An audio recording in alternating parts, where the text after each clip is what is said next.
before anything begins, before names, before moments, before the story even finds its shape. I want to ask you for something small, not for me, not for numbers, not for some invisible algorithm quietly counting every click. Do it for yourself. Take a second right now and subscribe to this channel, because what you're about to hear isn't just another story you let play in the background while scrolling. It isn't noise. It isn't something you forget 5 minutes after it ends. Some stories pass through you, others stay. They settle somewhere deeper. In the quiet corners of your mind, they change the way you look at people, the way you interpret silence, the way you carry yourself into your next conversation. This is one of those stories, and by the time you reach the end, you'll understand why it had to be told exactly this way. So let's begin with something uncomfortable, something most people never truly understand: confidence. Ask anyone what confidence looks like, and they'll give you a version shaped by movies, social media, and surface-level assumptions. They'll tell you it's loud, bold, effortless. They single quotes LL describe someone who walks into a room and immediately owns it. Someone who speaks without hesitation, never stumbles, never doubts, never overthinks. Someone who seems untouchable. But that version of confidence, it's incomplete. Because real confidence, the kind that actually creates connection, is much quieter than that. It doesn't demand attention, it doesn't perform, and most of the time you won't even notice it unless you know what you're looking for. That misunderstanding doesn't just confuse people, it costs them something.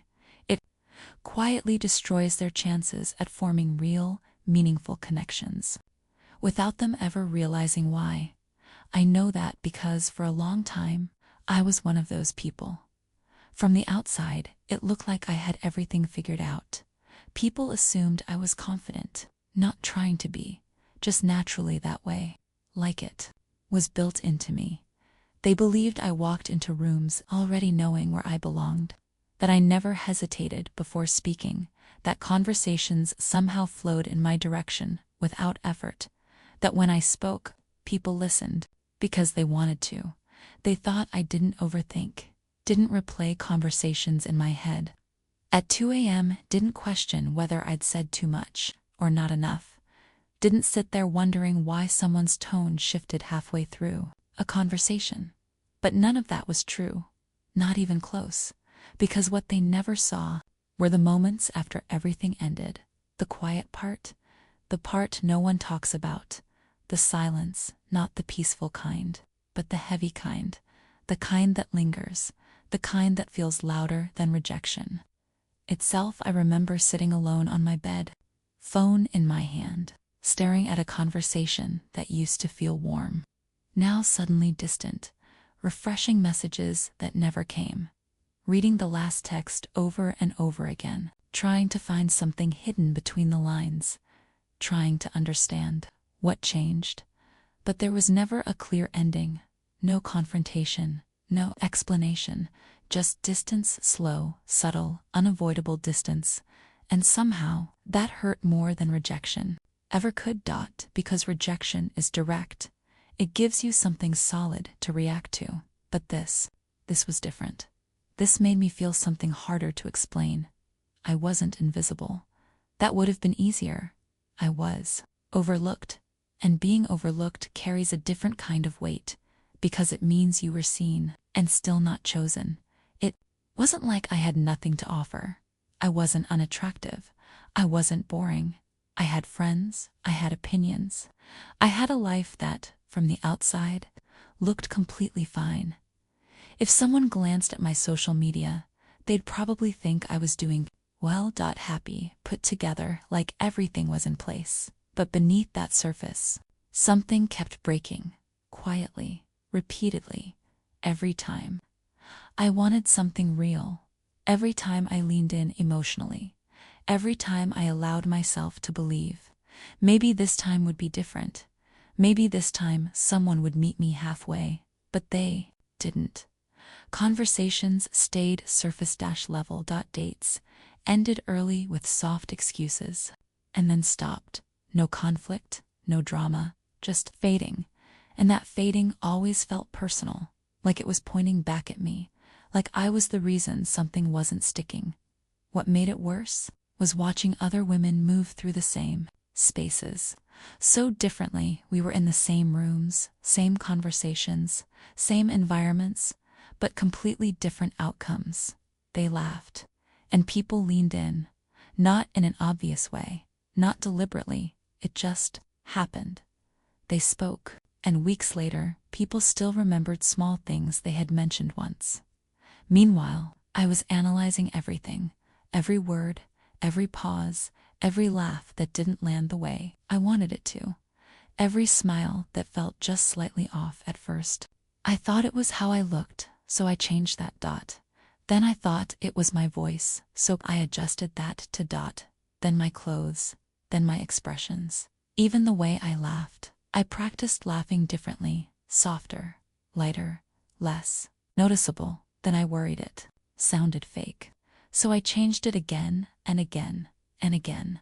But nothing worked because I was trying to fix something that wasn't actually the problem. There's something no one really explains, not clearly, not in a way that actually clicks.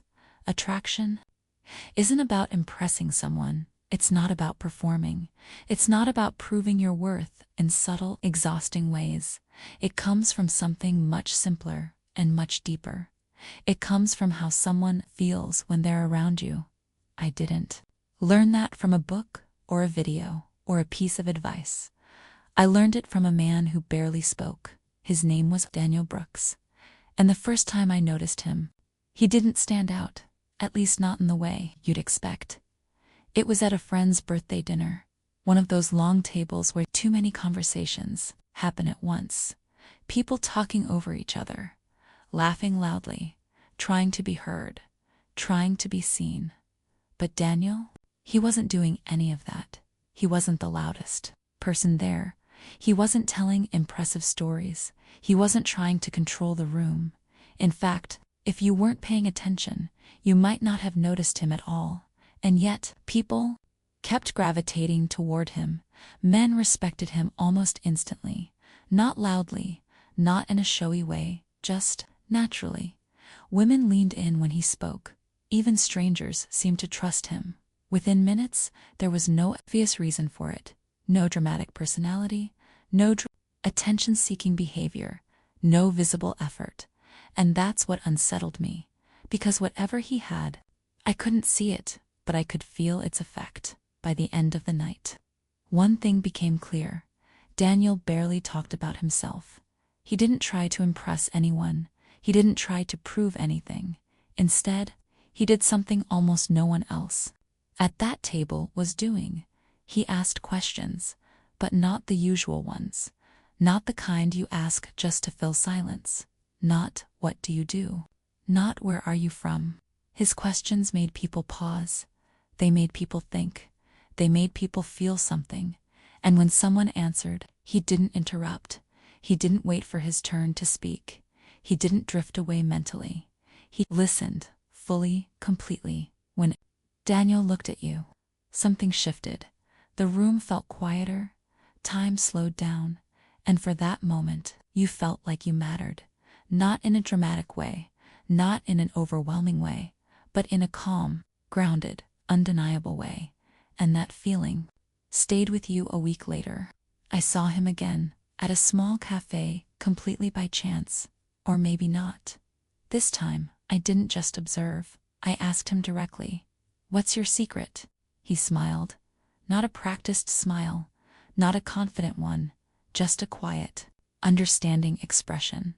And then he said something that changed everything for me. Most people are so busy trying to be interesting that they forget to be interested.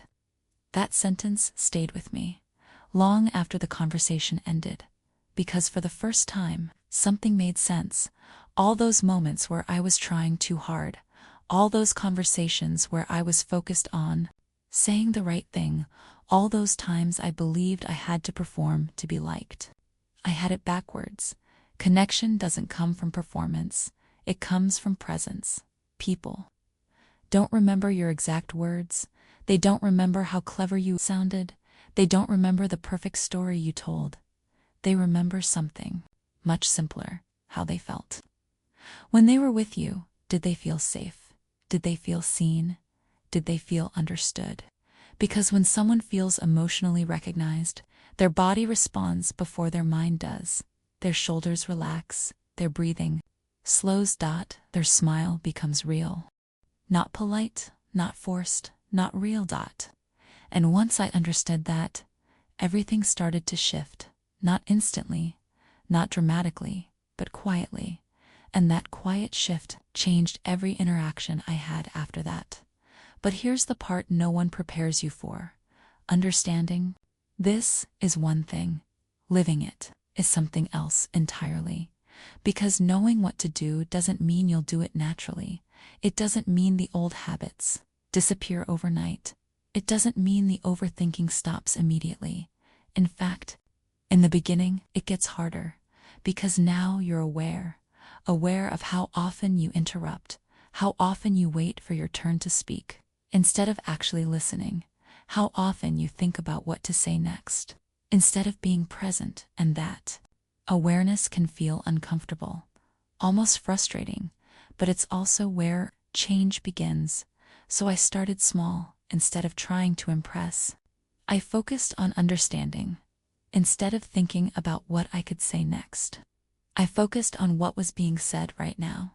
I paid attention to details, not just words, but tone, body language. Pauses, the things people don't say directly, but still reveal. And something surprising happened.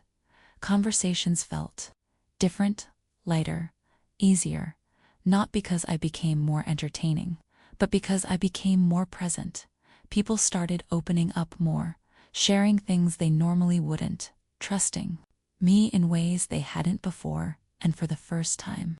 It didn't feel like I was chasing connection. It felt like it was naturally forming. But the most important change wasn't external. It was internal. I stopped trying to control how I was perceived, stopped trying to shape every moment perfectly, stopped treating every interaction like a performance that had to succeed. And when that pressure disappeared, so did the anxiety that came with it. Because confidence isn't about being flawless. It's about being comfortable with imperfection. It's about showing up without needing to prove anything. It's about allowing moments to unfold without forcing them. And that kind of confidence is quiet, subtle, almost invisible, but incredibly powerful. The truth is, people aren't looking for perfection. They're looking for something real, something they can feel, something that doesn't require effort to understand. And when you give them that, they remember you, not because you were the most impressive person in the room, but because you made them feel something genuine, something rare.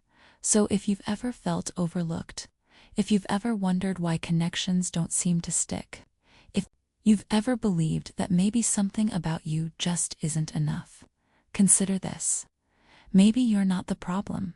Maybe you've just been taught the wrong definition of connection, because it was never about becoming someone more impressive. It was about becoming someone more present. And once you understand that, everything changes, quietly, but permanently. And the next time you walk into a room, you won't need to prove anything. You'll just need to be there, fully, and that is where real connection begins.